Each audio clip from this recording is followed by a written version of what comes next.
Leitura da Bíblia do dia 20 de julho, o segundo livro de Crônicas, capítulos 1, 2 e 3, dentro do roteiro de leitura da Bíblia em um ano.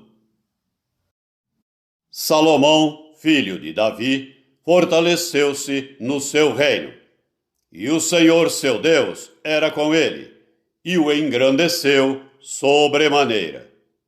Falou Salomão a todo o Israel, aos capitães de 1000 e aos de 100, aos juízes e a todos os príncipes em todo o Israel, cabeças de famílias. E foi com toda a congregação ao alto que estava em Gibeão, porque ali estava a tenda da congregação de Deus que Moisés, servo do Senhor, tinha feito no deserto. Mas Davi fizera subir a arca de Deus de Quiriate-Jearim ao lugar que lhe havia preparado, porque lhe armara uma tenda em Jerusalém. Também o altar de bronze que fizera Bezalel, filho de Uri, filho de Ur, estava ali diante do tabernáculo do Senhor, e Salomão e a congregação consultaram o Senhor. Salomão ofereceu ali sacrifícios perante o Senhor sobre o altar de bronze que estava na tenda da congregação, e ofereceu sobre ele 1000 holocaustos. Naquela mesma noite, apareceu Deus a Salomão e lhe disse: Pede-me o que queres que eu te dê. Respondeu-lhe Salomão: De grande benevolência usaste para com Davi, meu pai, e a mim me fizeste reinar em seu lugar.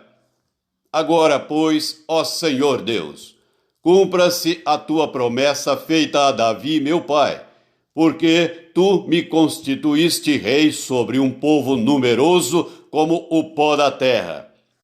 Dá-me, pois, agora sabedoria e conhecimento, para que eu saiba conduzir-me à testa deste povo, pois quem poderia julgar a este grande povo? Disse Deus a Salomão: Porquanto foi este o desejo do teu coração, e não pediste riquezas, bens ou honras, nem a morte dos que te aborrecem, nem tampouco pediste longevidade, mas sabedoria e conhecimento, para poderes julgar a meu povo, sobre o qual te constituí rei. Sabedoria e conhecimento são dados a ti. E te darei riquezas, bens e honras, quais não teve nenhum rei antes de ti, e depois de ti não haverá teu igual. Voltou Salomão para Jerusalém, da sua ida ao alto que está em Gibeão, de diante da tenda da congregação, e reinou sobre Israel. Salomão ajuntou carros e cavaleiros. Tinha 1400 carros e 12.000 cavaleiros, que colocou nas cidades para os carros, e junto ao rei em Jerusalém. Fez o rei que em Jerusalém houvesse prata e ouro como pedras, e cedros em abundância como os sicômoros que estão nas planícies. Os cavalos de Salomão vinham do Egito e da Cilícia, e comerciantes do rei os recebiam da Cilícia por certo preço. Importava-se do Egito um carro por 600 siclos de prata, e um cavalo por 150. Nas mesmas condições, as caravanas os traziam e os exportavam para todos os reis dos heteus e para os reis da Síria. Capítulo 2. Resolveu Salomão edificar a casa ao nome do Senhor, como também casa para o seu reino. Designou Salomão 70.000 homens para levarem as cargas, 80.000 para talharem pedras nas montanhas, e 3.600 para dirigirem a obra. Salomão mandou dizer a Hirão, rei de Tiro: como procedeste para com Davi, meu pai, e lhe mandaste cedros para edificar a casa em que morasse, assim também procede comigo. Eis que estou para edificar a casa ao nome do Senhor meu Deus, e lhe a consagrar, para queimar perante ele incenso aromático, e lhe apresentar o pão contínuo da proposição e os holocaustos da manhã e da tarde, nos sábados, nas festas da lua nova e nas festividades do Senhor nosso Deus, o que é obrigação perpétua para Israel. A casa que edificarei há de ser grande, porque o nosso Deus é maior do que todos os deuses. No entanto, quem seria capaz de lhe edificar a casa, visto que os céus e até os céus dos céus o não podem conter? E quem sou eu para lhe edificar a casa, senão para queimar incenso perante ele? Manda-me, pois, agora um homem que saiba trabalhar em ouro, em prata, em bronze, em ferro, em obras de púrpura, de carmesim e de pano azul, que saiba fazer obras de entalhe, juntamente com os peritos que estão comigo em Judá e em Jerusalém, os quais Davi, meu pai, empregou. Manda-me também madeira de cedros, ciprestes e sândalo do Líbano, porque bem sei que os teus servos sabem cortar madeira no Líbano. Eis que os meus servos estarão com os teus, para me prepararem muita madeira, porque a casa que edificarei há de ser grande e maravilhosa. Aos teus servos, cortadores da madeira, darei 20.000 coros de trigo batido, 20.000 coros de cevada, 20.000 batos de vinho e 20.000 batos de azeite.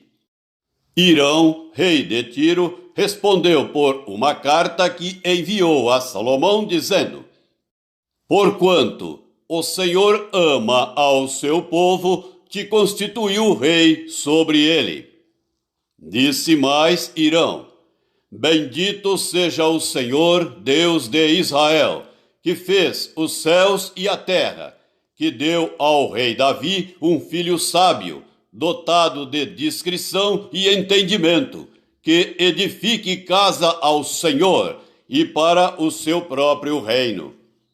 Agora, pois, envio um homem sábio, de grande entendimento, a saber, Hirão-Abi, filho de uma mulher das filhas de Dan, e cujo pai foi homem de Tiro. Ele sabe lavrar em ouro, em prata, em bronze, em ferro, em pedras e em madeira, em obras de púrpura, de pano azul e de linho fino, e em obras de carmesim.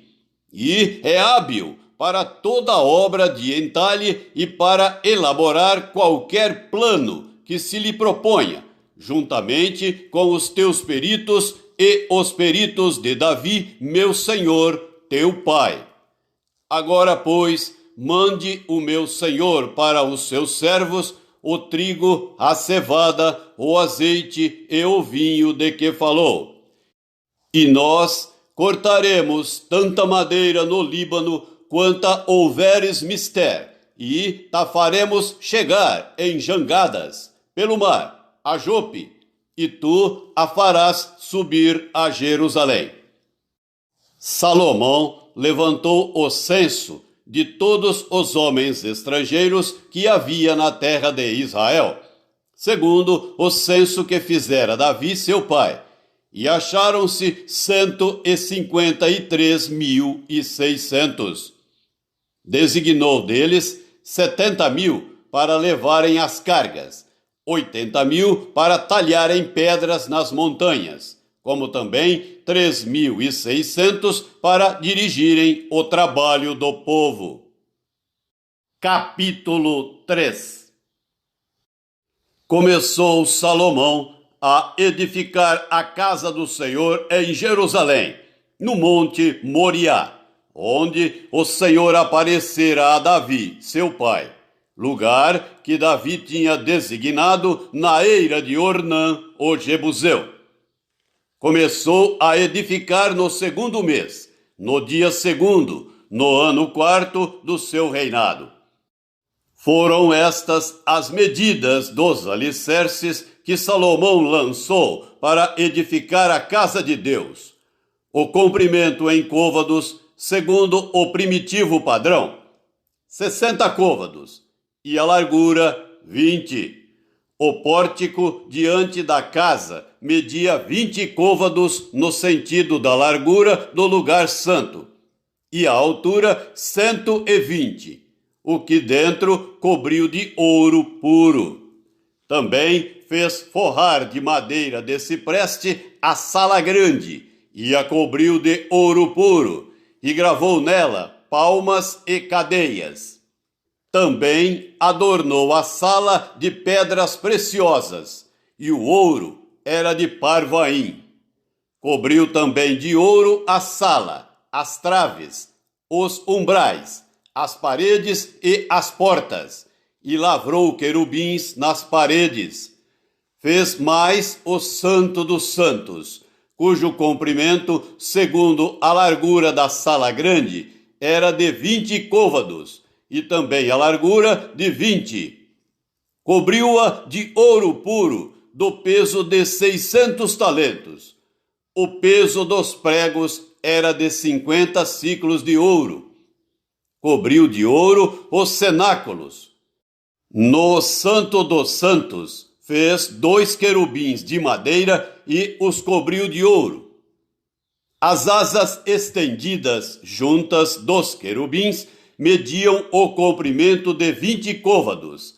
A asa de um deles, de 5 côvados, tocava na parede da casa, e a outra asa de 5 côvados tocava na asa do outro querubim. Também a asa do outro querubim era de 5 côvados e tocava na outra parede. Era também a outra asa igualmente de 5 côvados, e estava unida à asa do outro querubim. As asas destes querubins se estendiam por 20 côvados. Eles estavam postos em pé, e o seu rosto virado para o santo lugar. Também fez o véu de estofo azul, púrpura, carmesim e linho fino, e fez bordar nele querubins. Fez também diante da sala 2 colunas de 35 côvados de altura, e o capitel sobre cada uma de 5 côvados. Também fez cadeias, como no Santo dos Santos, e as pôs sobre as cabeças das colunas. Fez também 100 romãs, as quais pôs nas cadeias. Levantou as colunas diante do templo, uma à direita e outra à esquerda. A da direita chamou-lhe Jaquim, a da esquerda Boaz. A carta do apóstolo Paulo aos Romanos, capítulo 6. Que diremos, pois? Permaneceremos no pecado, para que seja a graça mais abundante? De modo nenhum. Como viveremos ainda no pecado, nós, os que para ele morremos? Ou, porventura, ignorais que todos nós que fomos batizados em Cristo Jesus, fomos batizados na sua morte? Fomos, pois, sepultados com ele na morte pelo batismo, para que, como Cristo foi ressuscitado dentre os mortos pela glória do Pai, assim também andemos nós em novidade de vida. Porque, se fomos unidos com ele na semelhança da sua morte, certamente o seremos também na semelhança da sua ressurreição. Sabendo isto, que foi crucificado com ele o nosso velho homem, para que o corpo do pecado seja destruído e não sirvamos o pecado como escravos. Porquanto quem morreu está justificado do pecado. Ora, se já morremos com Cristo, cremos que também com ele viveremos, sabedores de que, havendo Cristo ressuscitado dentre os mortos, já não morre. A morte já não tem domínio sobre ele, pois, quanto a ter morrido de uma vez para sempre, morreu para o pecado, mas quanto a viver, vive para Deus. Assim também vós, considerai-vos mortos para o pecado, mas vivos para Deus em Cristo Jesus. Não reine, portanto, o pecado em vosso corpo mortal, de maneira que obedeçais às suas paixões, nem ofereçais cada um os membros do seu corpo ao pecado, como instrumentos de iniquidade, mas oferecei-vos a Deus, como ressurretos dentre os mortos, e os vossos membros a Deus, como instrumentos de justiça. Porque o pecado não terá domínio sobre vós, pois não estáis debaixo da lei, e sim da graça. E daí? Havemos de pecar porque não estamos debaixo da lei e sim da graça? De modo nenhum. Não sabeis que daquele a quem vos ofereceis como servos para a obediência, de si mesmo a quem obedeceis, sois servos, seja do pecado para a morte ou da obediência para a justiça?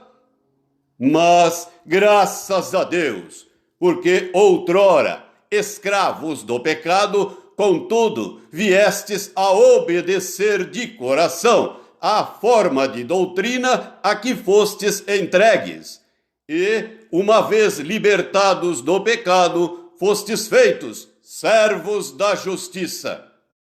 Falo como homem, por causa da fraqueza da vossa carne. Assim como oferecestes os vossos membros para a escravidão da impureza e da maldade para a maldade, assim oferecei agora os vossos membros para servirem à justiça, para a santificação. Porque, quando éreis escravos do pecado, estáveis isentos em relação à justiça. Naquele tempo, que resultados colhestes? Somente as coisas de que agora vos envergonhais, porque o fim delas é morte. Agora, porém, libertados do pecado, transformados em servos de Deus, tendes o vosso fruto para a santificação e, por fim, a vida eterna.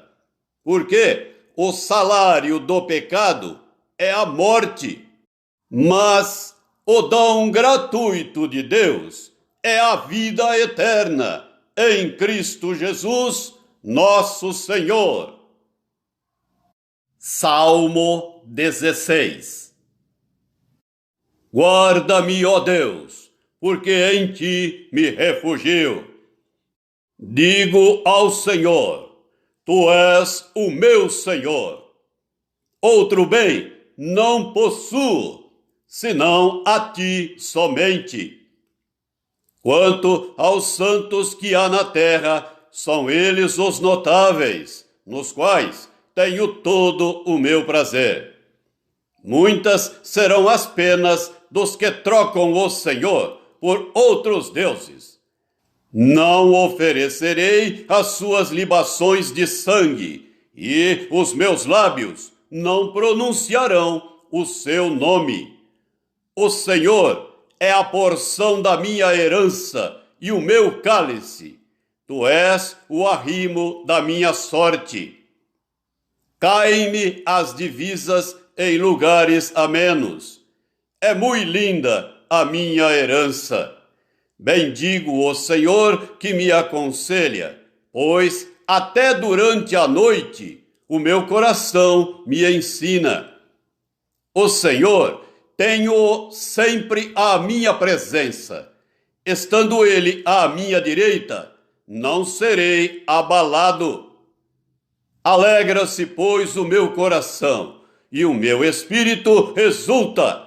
Até o meu corpo repousará seguro. Pois não deixarás a minha alma na morte, nem permitirás que o teu santo veja corrupção. Tu me farás ver os caminhos da vida. Na tua presença, a plenitude de alegria. Na tua destra, delícias perpetuamente. Provérbios 19, versículos 20 e 21. Ouve o conselho e recebe a instrução, para que sejas sábio nos teus dias por vir. Muitos propósitos há no coração do homem, mas o desígnio do Senhor permanecerá.